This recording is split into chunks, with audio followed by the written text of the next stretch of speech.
আজকে আবারও নতুন একটা জিনিস নিয়ে এসেছে বাসায়। তো সেটা নিয়ে এসে নিজেই সে আনবক্স করছিল এবং আমাকে বলছিল, "দেখো কি নিয়ে এসেছি। তোমার জন্য একটা নতুন সারপ্রাইজ নিয়ে এসেছি।"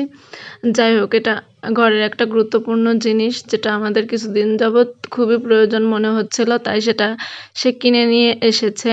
আসলে আমার রুমে, আমি নিচতলাতে থাকি, আমার রুমে একটা মাত্র জানালা, তাও খুবই ছোট এবং প্রাচীলের পাশে, দেওয়ালের পাশে। এই কারণে আমার রুমে কোনো প্রকার কোনো নেটওয়ার্ক পাওয়া যায় না। এই কারণে আমাদের ওয়াইফাই ছিল না বা রাউটার ছিল না। রাউটারটাই কিনে নিয়ে এসেছিল সে এবং আমাকে দেখাচ্ছিল আনবক্স করে।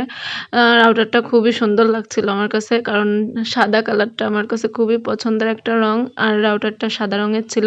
সে নিজে আনবক্স করে সুন্দরভাবে আমাকে দেখাচ্ছিল, এগুলো এরকম করা যাবে, এরকম দেওয়া যাবে, দেখতে যেরকম ভালো লাগবে সেরকম দিতে পারো। তারপরে সে সব রকম করে ঘুরিয়ে ঘুরিয়ে দেখাচ্ছিল আমাকে। এর মধ্যে মিস্ত্রিকেও আসতে বলেছিল আমাদের রাউটারটা সেটিং করে দেওয়ার জন্য। তার যেখান থেকে যতটুকু লাগবে দিয়ে রাউটারটা সেটিং করে দেওয়ার জন্য। এর মধ্যে মিস্ত্রিরাও চলে এসেছে।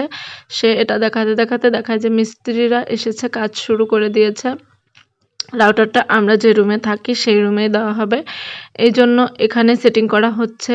এখানে মিস্ত্রিরা সব রকমের সব জিনিসপত্র নিয়ে এসেছিল এবং তাদের কাজ শুরু করে দিয়েছিল। আসলে আমার রুমের যে বোর্ডটা ছিল সে বোর্ডে হবে না, তাই নতুন বোর্ড লাগাতে হয়েছিল। ধন্যবাদ সবাইকে।